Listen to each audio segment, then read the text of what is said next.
Hi and welcome to NVC Connect. I'm Madi Mihalcha and my guest today is Hugo Roele.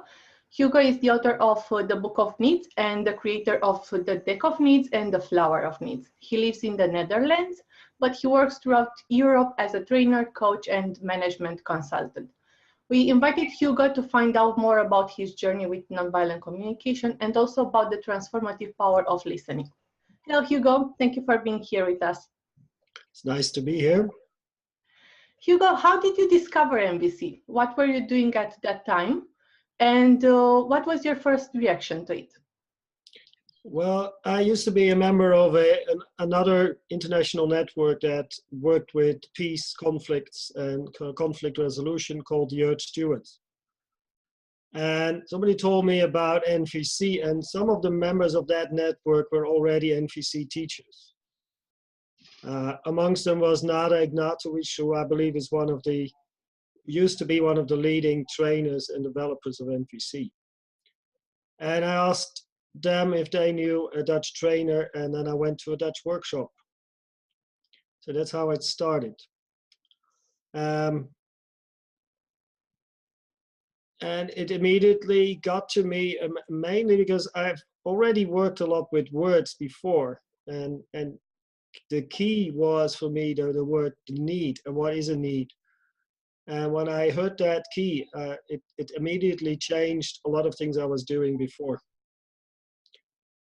So I've always been looking for the right words, and I've often done things which are different from other people.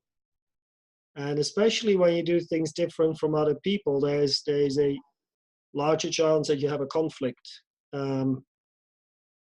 Either the conflict that other people don't understand you, which is very painful, or the conflict that you actually are fighting each other. And finding needs as a base of my communication really helped me to connect more to people. In which relationship did you want to apply NVC the most? And also, what were the easiest and the most challenging parts to implement? Well, when I give trainings, I also say to a lot of people that the most difficult people are your partner or your children or your parents. And amongst the partners that I chose in my life were some very challenging women, at least challenging for me. So we interacted with each other, and I really needed to work on that. And that included that I have 3 children with 3 different women, and they have a different style of educating my children. And to be in contact with my children, I really needed to be able to listen to them, even when they were saying things which felt very painful for me. And I think that if I wouldn't have had this way of communicating and this way of listening, and also about being able to listen to them, even when they're saying something painful, I might not have had contact with my children as I do now. Because then the conflict would have really gone to a place where the mothers would have said, you're no longer allowed to see your son. Yeah, so it was a way to ease the relationship and the exchange between you, so for the better of for the good of the child. Yeah, so there's just 2 things. One of them is that I was able to listen to myself, to really find out, so why is this so painful? Why is this happening? Then I could talk about what was going on with myself in a language that they could more easily hear. And at the same time, it also helped me to understand more what was going on with them, because I got a lot of jackal messages, as you call it in NVC. Mm-hmm. So a lot of judgments, a lot of things that, according to them, I did wrong.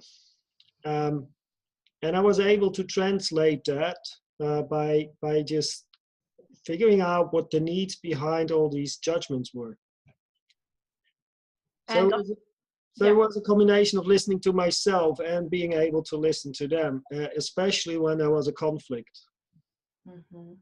And on the professional side, when did you decide to start sharing NVC? Well, very quickly. I think probably after 1 or 2 years. And what was a big stimulant, I already have been teaching a lot of other things to other people, and I really enjoy passing on the information that I learned. So I think 2 or 3 years after I started learning NVC, I also started teaching NVC. Mm-hmm. How's your personal experience when you started introducing NVC to people who came to your trainings? Did you have any fears or doubts? Well, the interesting thing is when I look back at my first trainings and the trainings I give now, there's a huge difference. And I think the main difference is that in the beginning, I was trying to teach a technology, a method. And I'm now more and more listening to where people are and use that. And what helps is that I've played improv theater for almost 30 years. So it's, and that there's a lot of similarities in the approach that I think NVC has and improv theater. And one of them is just to say, to look at what's going on right now. Without judgment, just say, okay, so this is what's going on right now. And then to see what does it take to continue. And the good thing with improvisation is that I learned how to try something, and when it didn't work, to let go of it and just try something else. And when I give a training, that's a large part of what I'm doing. Is I try something. If it doesn't work, I let go of it. I try something else. What do you love most about what you're doing, and also what are the challenging moments for you in this process of sharing NVC? Well, the thing that I like most is when at some point it doesn't work. So whether that's mediation or whether that's it's a training, there's always that point where somebody's asking a question and you notice that the first approach that you try doesn't work. And then I need to figure out something else. It once happened to me that I did a role play with one of the participants, and I noticed that this woman, and I played her son, her adult son, and we were doing that role play, and at some point she said, now I understand what's happening. Now, shortly after that, somebody said, well, how do you know this is what's really going on with the son?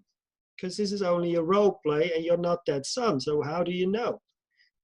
And that was a little bit of discussion between the participants, because some people said, yeah, well, we believe this is what's going on, and some people said it wasn't.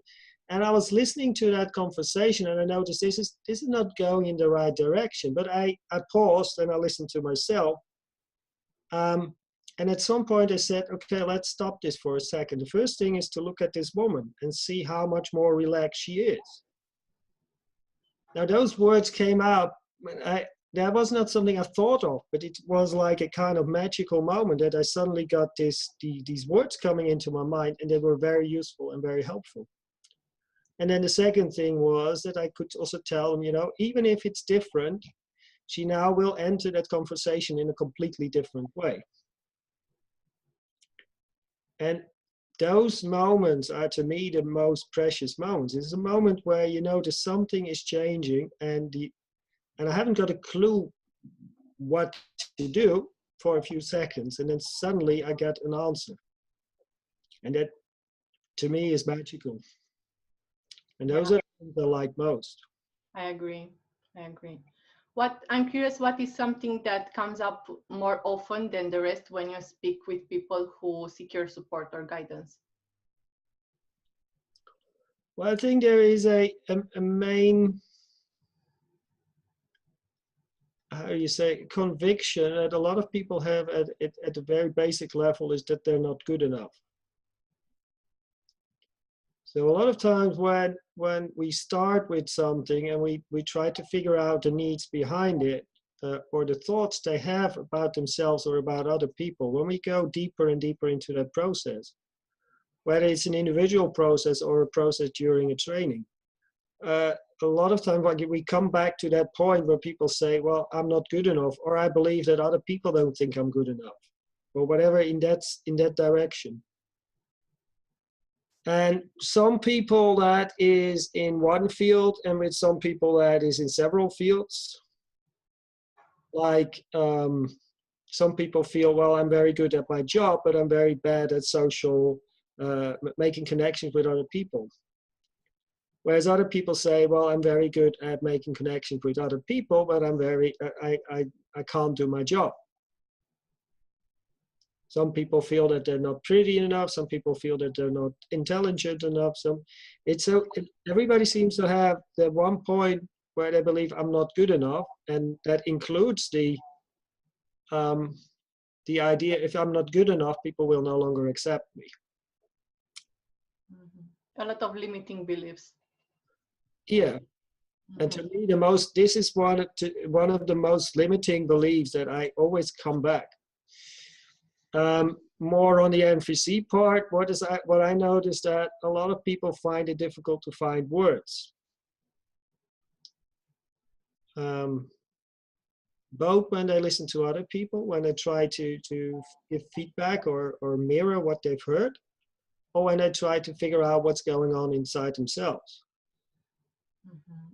And I think about 8 years ago, I did a workshop, and one of the participants asked me, so why is it that it's so easy for you to find these words?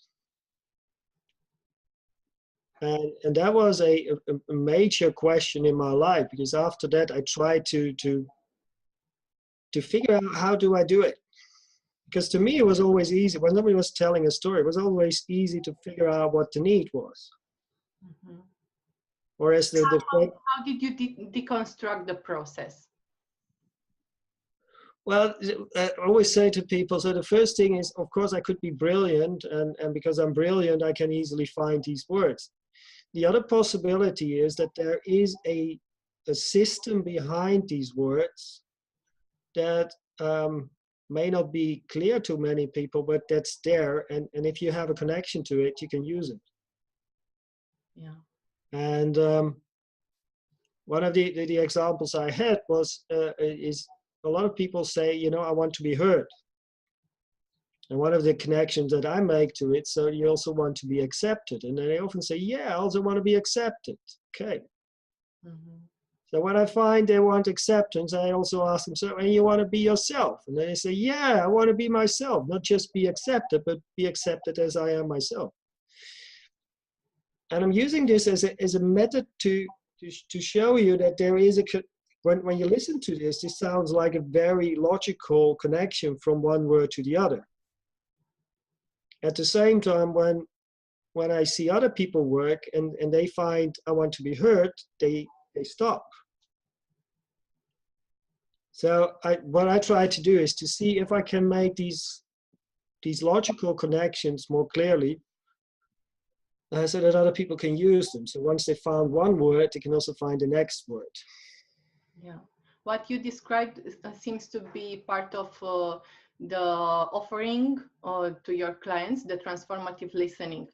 I'm curious, how did you come up with this service? Well, transformative listening is a little bit further than that. I've since I played improv theater, I also did a lot of role playing. And at some point I started doing role playing during my trainings or during NVC camps. And what it is that somebody says, well, I can't talk to my father, and it feels very painful. And then I play the role of the father or partner or mother or grandmother, whoever. And I react to what's happening to people.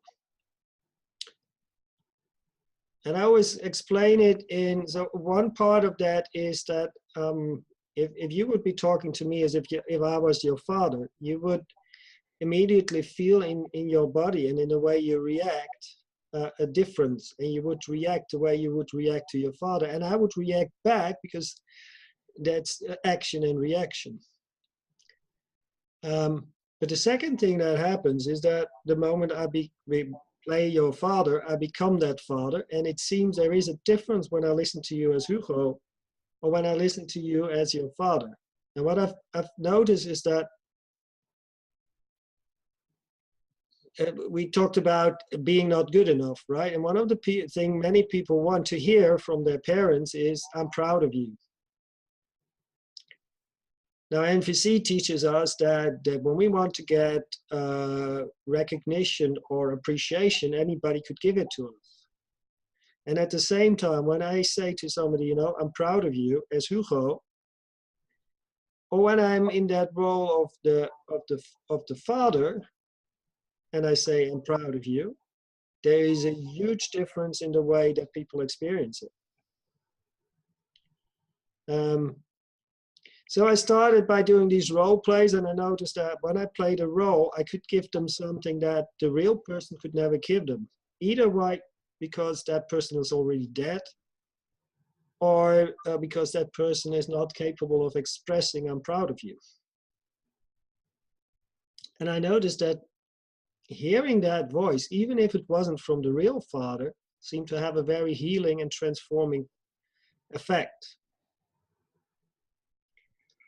Now, the NVC part of it is that I could use words like appreciation and being valuable. So go back to the needs, to really go into that deep. But it combined it with role play or family constellations. I also work with a method called The Journey, which has a lot of elements in it. And I also do a lot of body work. And I combine all of them to see if by listening to what's happening, the signals they get, something can be transformed and can be healed. Mm-hmm. And the latest thing I stumbled on was trauma. And because about 2 years ago, I did a family constellation with myself. And I noticed, I put my father in it, as you do with many family constellations. And then behind my father, I put my grandmother, or his mother. And the moment she was there in that constellation, I completely crumbled. It was like, and I needed to put big barriers between me and her to feel safe again. And that was the first time I realized that something terrible must have happened. And I had absolutely no information about that grandmother because I didn't see her since I was 4.5. So how did you heal in that process? Or did the healing appear at some point?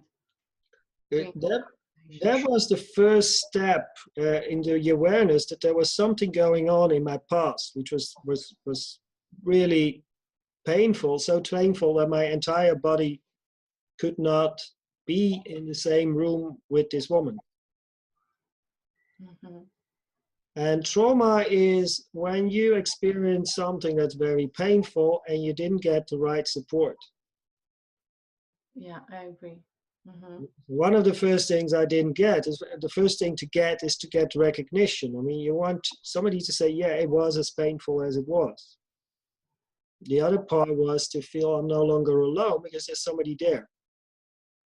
Does this strategy help when you listen to a client who reveals a trauma in your sessions? How do you handle it as a professional listener? Well, the first thing I do is I tell them, you know, it was that painful. And just giving that recognition and to be able to listen to a story and not having to run away, because that's what often happens when we go back to very painful things, people start to run away from them. So I give them recognition. And that also means that to me, to be able to do that process, I need to be very sure that I'm not taking their pain. I can sense some of it, right? And that's I really need to be very clear where I am. And at the same time, after a session, I have taken enough energy and enough pain and enough of their story that I need to take a shower to let all the energy and all the story go back. Mm-hmm. But when I do a session like that, if this was an example where I did it with myself, is I asked somebody else to play my grandmother in this case, and that person could tell me, you know, it was that painful, and I'm sorry, and I at this moment I would have loved to do it differently, and I can also see how much pain you had because of my behavior. And now that's about the same thing I do when I do role play or when I do family constellations. I give them the things that the little child missed at the moment that it happened. Yeah, and I also know that you have more steps. Usually with NVC, when we offer empathic listening, we usually identify or reflect the other's feelings and needs, and that it is. And from what I know, your process has 3 phases and 4 steps, or 5 steps? 6 steps. 6 steps. Well, what are these phases and steps, and how do they relate to each other? So when I take a look at the phases, so the first thing I need to do to be able to do that work, somebody needs to feel safe with me. So there needs to be some form of connection. And the first way to get that connection is that I'm fully present. And the second thing is that I'm able to follow their pace and their language when I start repeating what I hear. And that's a way to connect. And I'm still not talking about the topic of what's coming up. The second phase is the phase where we try to figure out what is the core message. Where is the pain? Where is it coming from? Because mostly we go to painful situations, right? You can use the same process also for when I feel very much alive or when I feel very happy. But let's say, okay, I want to figure out what's the core message. And then the third phase is, okay, when we found the core message, then we can see if we can change it, if we can find actions or that will change that situation. And when somebody's coming to me, most of the times they either are in a state where they have a lot of emotions and they want to express their emotions. They just want to blow off steam. I always say it's called expression because the pressure is so big that it wants to come out. So that could be one reason. When that's the case, I just need to be there for them to express any emotion, whether that's pain or anger or fear. But let's say they want a step deeper, which is they want to be heard. They really want somebody to find that core behind all their words. And I noticed that to find that core, it often helps to use what NVC often calls judgments and interpretations. So to give one example, if the door is closed in a very loud way, now that would be an observation, but the observation that the door is closed and it makes more noise than it normally does not trigger any emotion with me. What triggers an emotion with me is the first thought is, okay, somebody is angry. And then the second thought is, somebody's angry at me. And then the next thought, maybe even a bit deeper, I did something wrong. And then maybe even deeper than that is, I'm not good enough. So we got back to that first sentence, right? Now, that sentence is really creating the feelings that want to be heard. And when I'm not good enough, so what does that mean? I want to feel valuable. I want to be seen. I want to be heard. I want to be part of something bigger. So it's also easier to find the needs that are connected to it. Whereas if I would have stayed with the observation that the door was closed with more noise than normally, I would never come to that need. Or I would never feel the feelings that are connected to it as strongly as when I go into that very painful thought is that they don't like me or I'm not good enough. So what I try to do with people is to figure out, so what is that one sentence and what is the feeling connected to it? and what is the need connected to it. And when I got the three of them, and I call that one thought, I call a trigger, because that's the one that triggers the feelings which are very strong. And that's the one that helps me find the real deepest need behind a specific story. And then the thing is to see, okay, so what does it take? When this is the core message, what does it take to heal it? And sometimes that means that somebody needs to tell themselves, you know, I'm here. I hear you. What I did a lot of times, I talked to the younger Hugo in various stages of my life, and I just told him, you know, that was very painful. I can see you now. And okay, I'm here now. You're part of me, and I want you to be part of me. And, I'm here to support you. And sometimes I was creative. That one of the last sessions I did with myself was I found a 4.5-year-old who was in a situation where everything was great.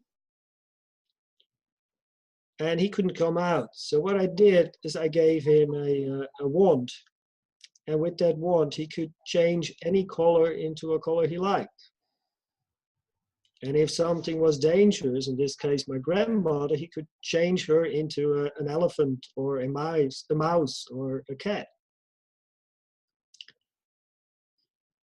So once you find the core message, it takes a lot of creativity to find a solution to change that painful reality that is still hidden into your system. Well, one of the things that changed after somebody did the role play with my grandmother was that I suddenly was no longer afraid to say no. And that was a really big change, especially when one of my partners or one of the mothers of my children asked me a question. I found it very difficult to say no, because I was afraid if I say no, they would either break up the connection or I would no longer see my children. And after that, I was no longer afraid. And that also meant that I could be much more real, much more connected. It was also dangerous in that, I mean, when you say yes, you avoid conflict.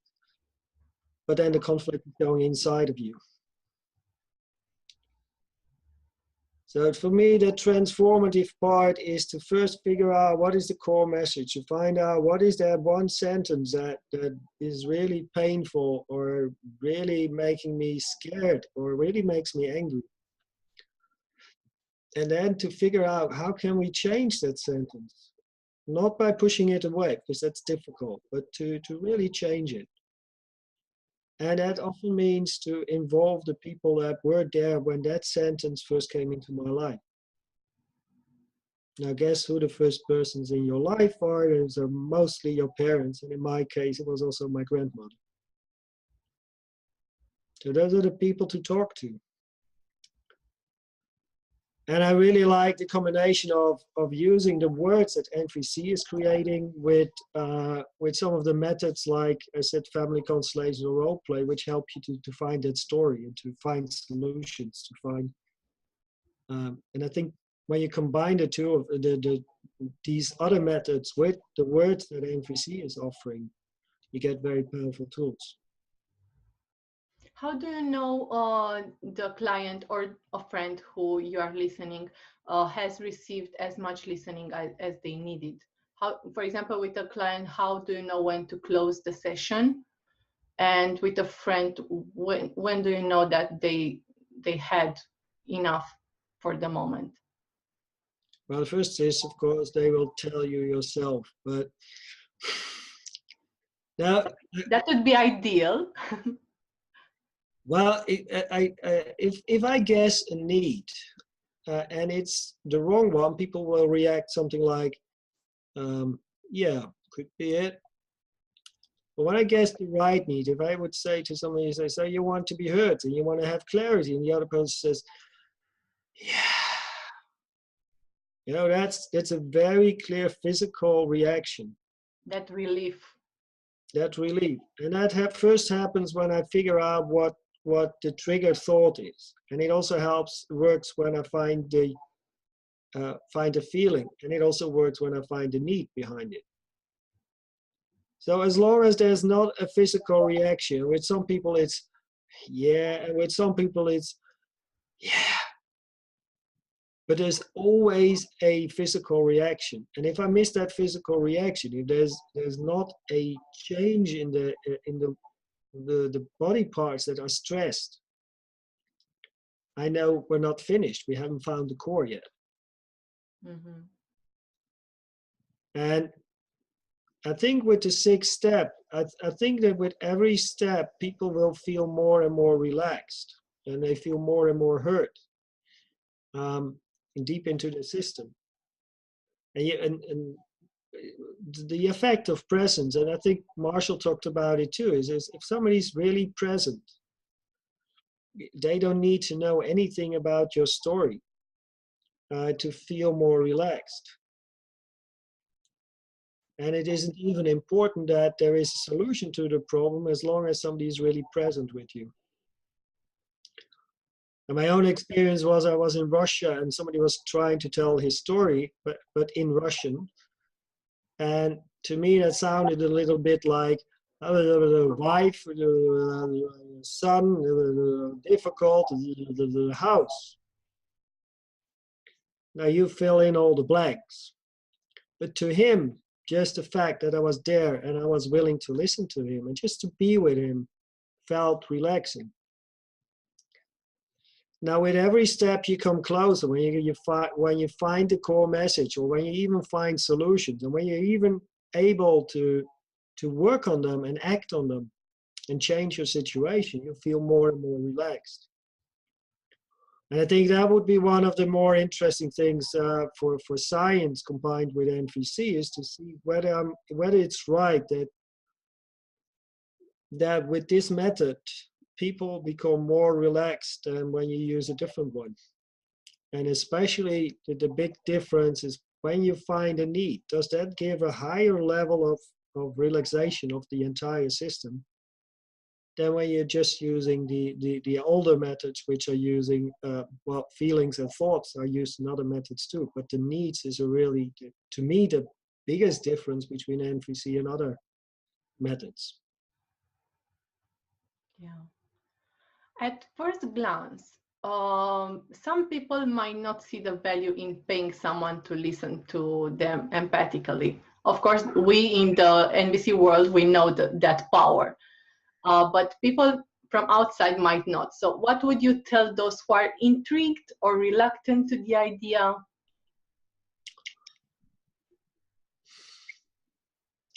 Well, in a lot of situations, you don't need somebody to listen to you. So let's first face it. So a lot of times you don't need to pay because there's already somebody listening to you. And I remember Marshall once said that somebody working as a hairdresser or as a taxi driver or working in a bar, you don't need to pay them. You just go there and they listen to you.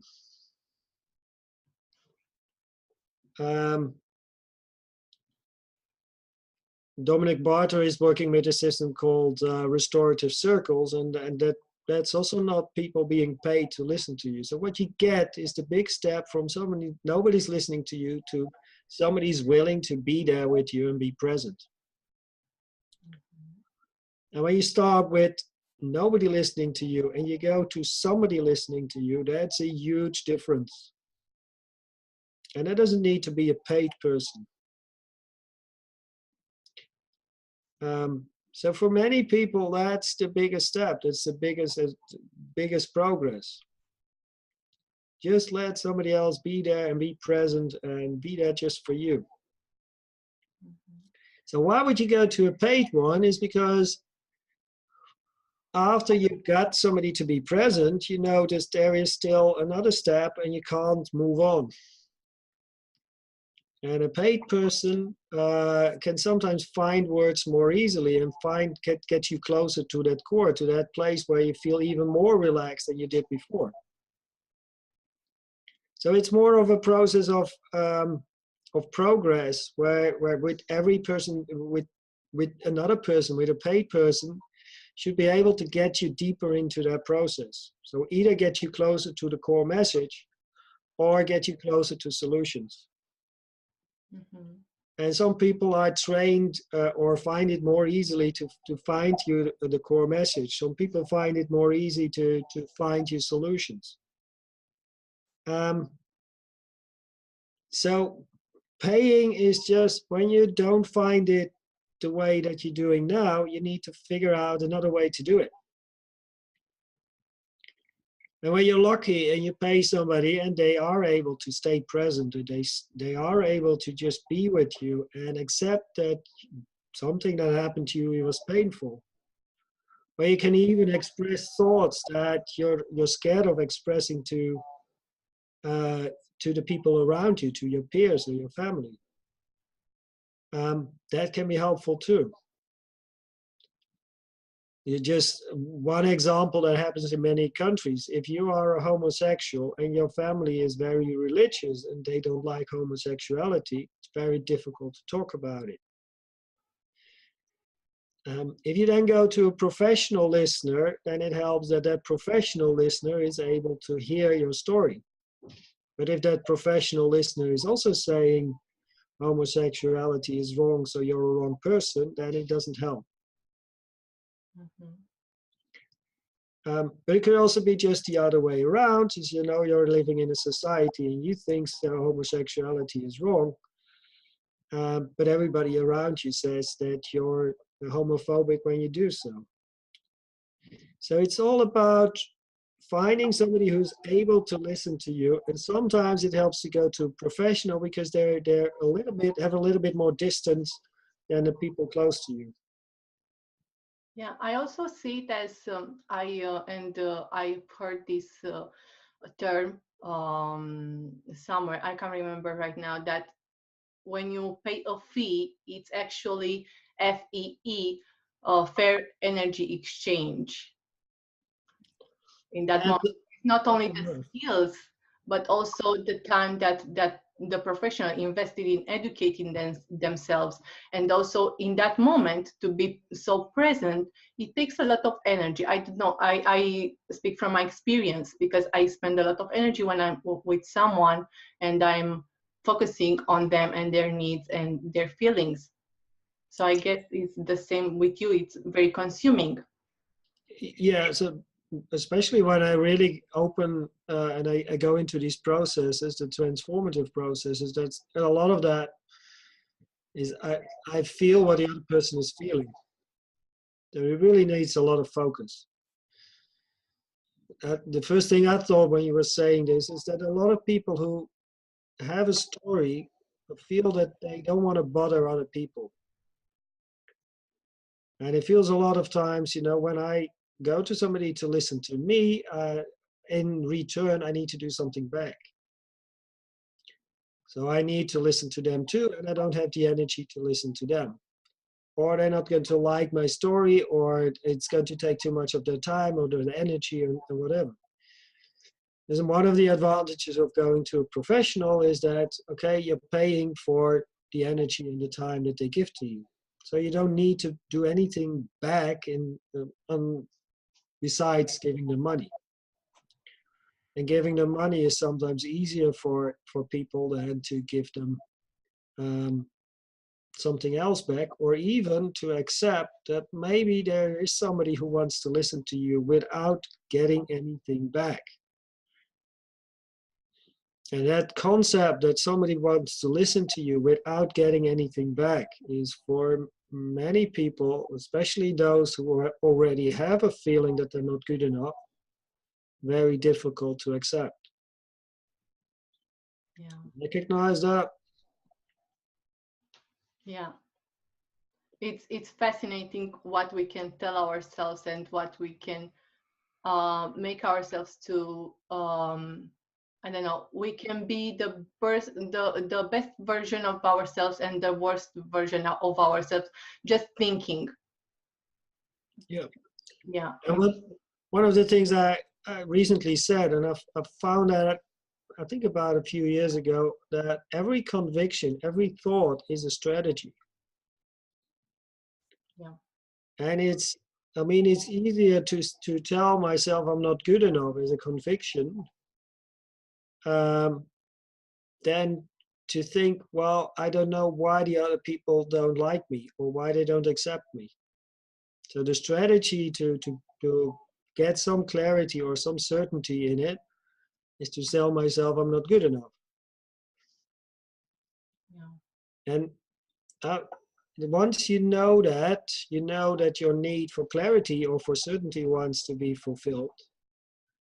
And before you can let go of a conviction, you need a new certainty. You need a new way of clarity and trust before you can let go of that sentence, before you can let go of that thought.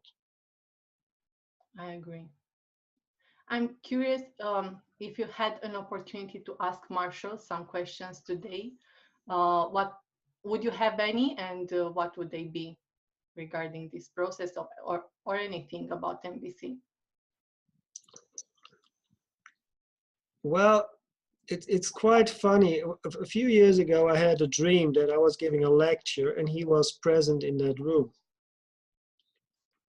And I was making a few statements that are different from the things that he said.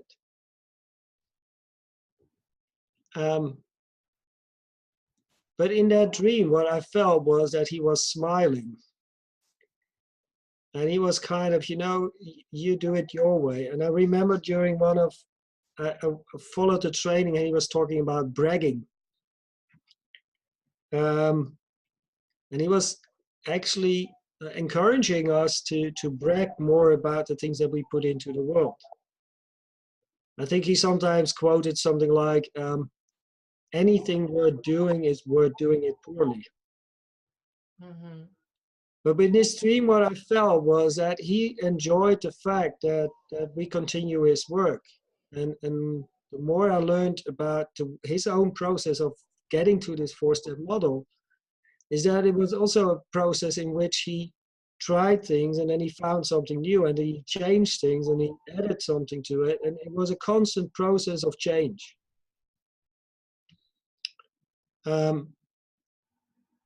So after that dream, I did not feel like needing to ask him a question because it felt like, he is, the question before that was, will he enjoy the fact that I'm changing things in his work, that I keep adding things and I keep doing things differently?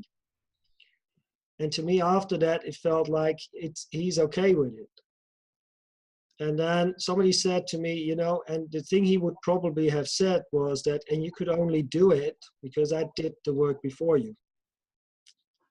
Also with a large smile and a lot of, because Marshall had a lot of humor, at least that's what I experienced.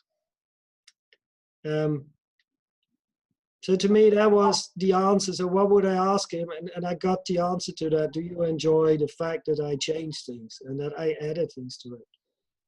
Yeah. And the answer I got from that dream was, yeah, he likes it, and he likes that we don't keep it the way that where he came to, but he also used the things from the people before him and he changed them. And it's never ended. So there's progress, there's new ideas, there's new insights, there's new things how we use NVC. Yeah, I totally agree. Talking about bragging and what you put into the world, what are you doing at the moment? Any plans in progress? And also, if you can share where people can find you. Well, I'm still trying to work out different ways for people to find words more easily, and not just for what I notice. A lot of people using NVC have either a bachelor's degree or something higher. And I'd like it to be also available, the tools and this method for people who have a lesser education. So, because the mechanic and the nurse and the policeman, they also have to deal with listening and also have to deal with, and they would benefit from getting these. So the latest thing that I developed is called the empathy part. Is a process where people can see step by step where the listener is and where the speaker is. And this week I think my main focus is called, I now call it the path of the professional listener. Is that what does a listener need to be able to do the processes that we do? Because I think we can focus on what the speaker needs, but we can, the process of listening will become much stronger when we also know what's happening with the listener. Mhm. I keep developing the deck of needs, which is a way to find words for needs much easier. A little bit like the example I gave before, from being heard to being yourself. And there are several other ideas of tools that I'd like to develop just to make it easier and to be able to spread the ideas of NVC to a much larger crowd. The websites I have for that are for the deckofneeds.com is about the deck of needs. Some of the work about the 6-step model is found on bookofneeds.com. And from those two websites, you can also come to the more general one, which is about the tools and trainings I give, which is communicatie.org. And communicatie spelled in the South African way, because my co-writer was a South African, and I like to have a website with a name that says communication. We will put all the links below the video so people will have all your websites and will access them from there. Mm-hmm. So, and the last one, if you want to learn more about the personal work I do with people and more about the other things I do, it's the Hugo A.NL, which is my name with NL to it. And that also says a little bit about the transformative listening. That says also a little bit about the needs that I connect to healing trauma. There is a special part of it about NVC, and you will find a way to find more about what it takes, what needs are especially concerned when people had traumatic events that were not healed properly. Yeah. Well, it sounds fascinating. I already know some of your websites, and I really enjoyed reading things from them. And I really admire your work and how you choose to bring it into the world. So my last question for this interview is, you answered a little, but I want a longer answer. What is the vision you hold for the world and the role that NVC could play in it?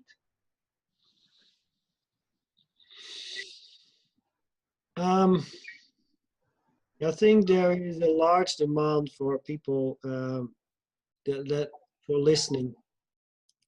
We want to be heard. There's a lot of things that want to be heard. And it helps if we find tools that make it possible to listen, that make it possible to be present, that make it possible to even listen to things that we find difficult. And it also make it possible for people to do that listening process themselves. And only after we listened enough, we can start going into solving things differently. But there's so much anger, pain, and fear. And when we are able to train more people to listen, not just the paid professionals, but actually everybody around. If we can teach the parents to listen, if we can teach the children to listen, and if we can also go one step deeper to figure out what are the needs behind it, that would be a big progress. And I think on the Wikipedia page in English, it also is explained that the later steps on it is about empathy, self-empathy, and honest expression, authenticity. Is the more we are able to listen to the pain and the fear and the anger and even the joy, the more people can become real. We don't need to hide anymore, and we can be there when somebody expresses something which really comes from deep inside, from your own identity. And to me, that's that's a part I'm working on, and that's where I am myself in trying to be more and more myself, trying to be vulnerable, showing myself, including the parts that are very scary. And one of the terms that I often use, and I'm not sure where it's from Marshall himself, but it's called scary honesty. Yeah, I remember that that term. I saw it somewhere. And Kelly Bryson said, "Don't be nice, be real." And to me, that's the next step from NVC. We stop using NVC to be nice, start using it to be real. Yeah. And that also means that sometimes it may appear to be violent, but it's a step to get closer to being real. Yeah. There's a lot of work ahead of you, Hugo. So I wish you ease and peace and flow in everything you do. Thank you.